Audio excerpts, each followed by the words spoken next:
तो आगे पढ़ते हम। In their answer to the second, दूसरे पर्सन के उनके उत्तर में सम सेड दैट, कुछ व्यक्तियों ने कहा दैट की people most necessary to the king, न राजा के लिए अत्यंत आवश्यक लोग वर हिज काउंसलर, उसके मंत्रीगण हैं।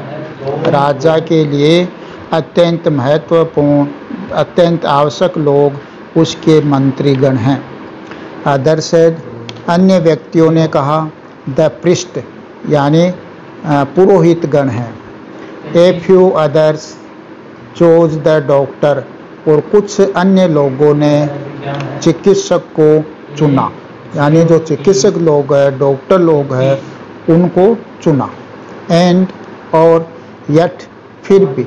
अदर सेड, अन्यों ने कहा दैट कि his soldier were the most necessary, उसके सैनिक जो है अत्यंत आवश्यक हैं, यानी राजा के लिए उसके सैनिक ही जो है अत्यंत आवश्यक हैं। दोबारा सुन लो। In their answer to the second question, दूसरे पर्सन के उनके उत्तर में सम सेड, कुछ विद्वान लोगों ने कहा most necessary to the king were his counsellor, यानी राजा के लिए अत्यंत आवश्यक लोग उसके मंत्रीगण हैं।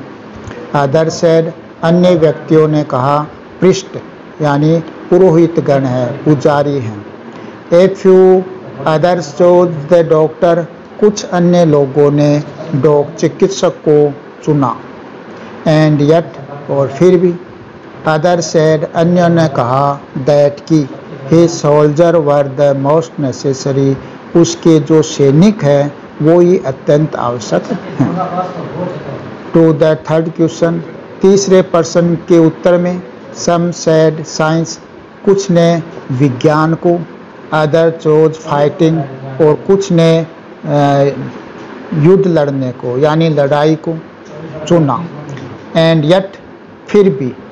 अदर रिलीजियस वर्शिप, और अन्य व्यक्तियों ने धार्मिक पूजा पाठ को बताया। As the answer to his question so different, यानी अपने पर्सन के उत्तर में इतनी भिन्नता the king was not satisfy, वह राजा संतुष्ट नहीं हुआ। अपने पर्सन के उत्तर में इतनी भिन्नता थी, उसे राजा जो है संतुष्ट नहीं हुआ था। एंड गेव नो रिवार्ड, और किसी को भी इनाम नहीं दिया। मतलब जितने विद्वान लोग आए थे उनमें उनको कोई इनाम नहीं दिया। इंस्टेड, इसके बजाय he decide to seek the advice of certain hermit, और उसने किसी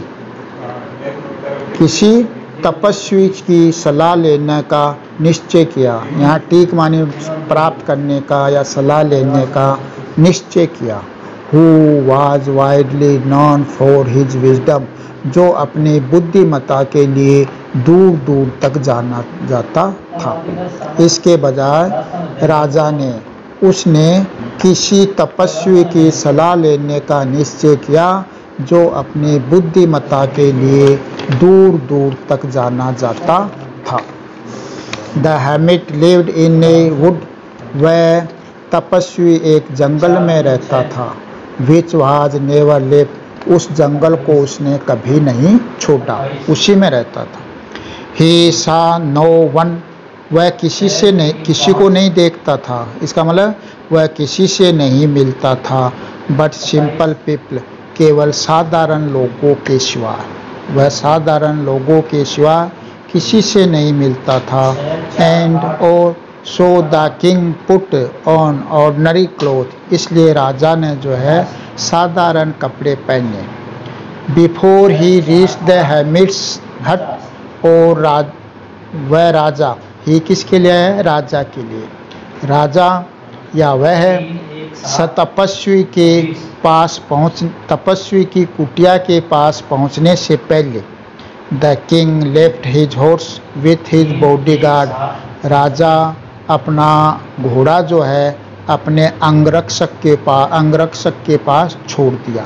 राजा ने अपना घोड़ा अपने अंगरक्षक के पास छोड़ दिया।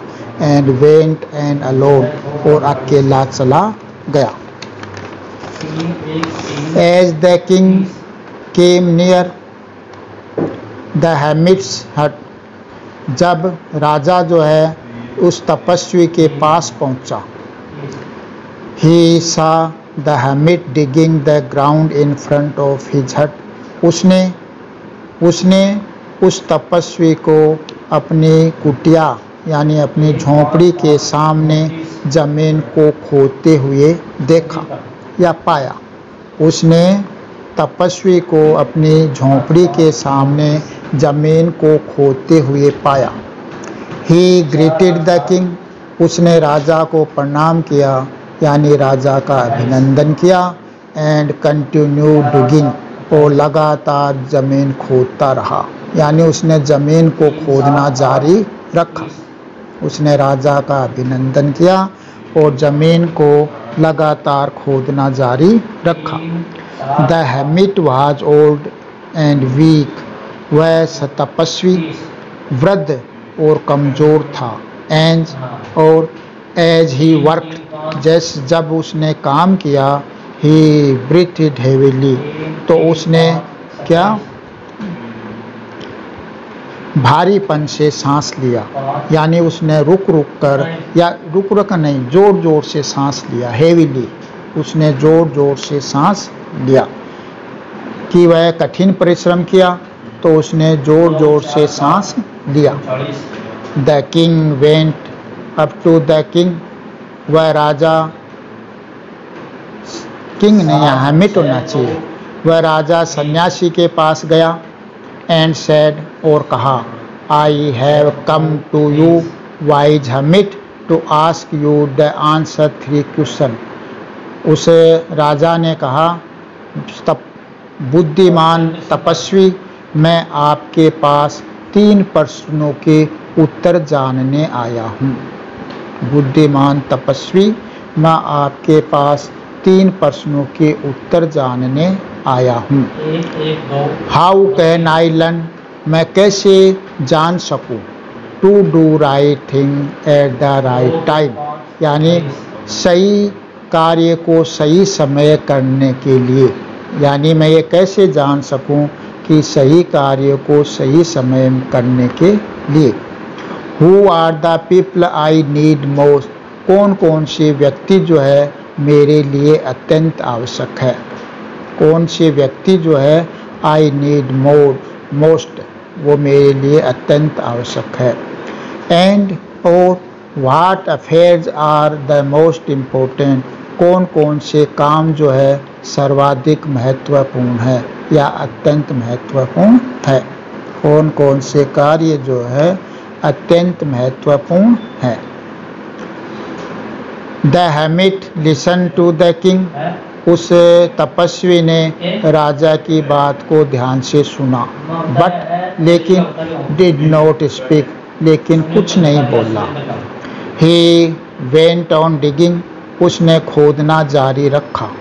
You are tired said the king, राजा ने कहा तुम थक गए हो। You are tired said the king, राजा ने कहा तुम थक गए हो। Let me take the spade, लाइए मुझे फावड़ा दीजिए। Let me take the spade, लाइए मुझे फावड़ा दीजिए। And work in your place, और अपनी जगह मुझे काम करने दीजिए। यानी जो सन्यासी काम कर रहा था, तपस्वी काम कर रहा था, उसकी जगह मुझे काम करना दीजिए।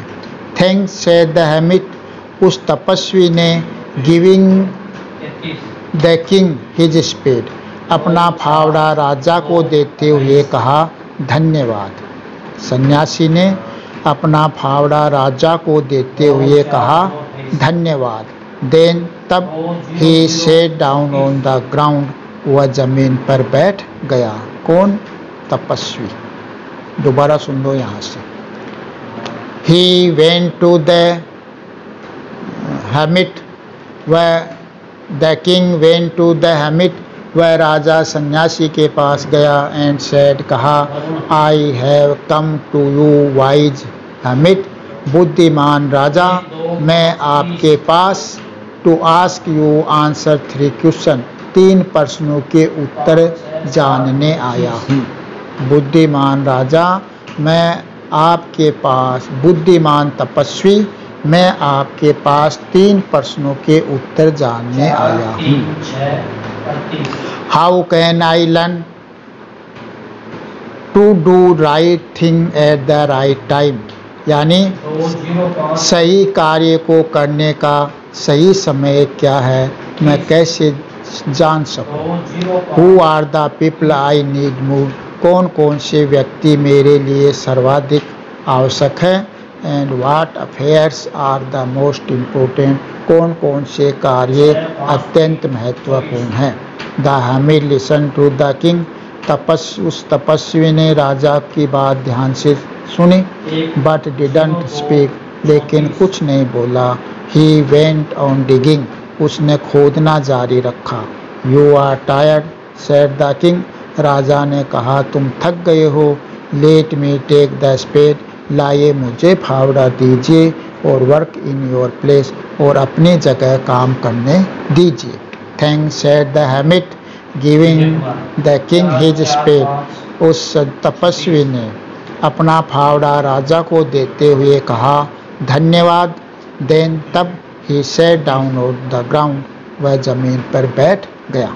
इसके मीनिंग आपको क्यों लगे, इसको लिखना, पूरे का अर्थ करना, कम से कम 5-6 बार पढ़ना, जिससे आपको हिंदी अर्थ समझ में आ जाए। जितना बार बार पढ़ोगे अंग्रेजी उतनी आपको आएगी। ठीक है। 3-3-6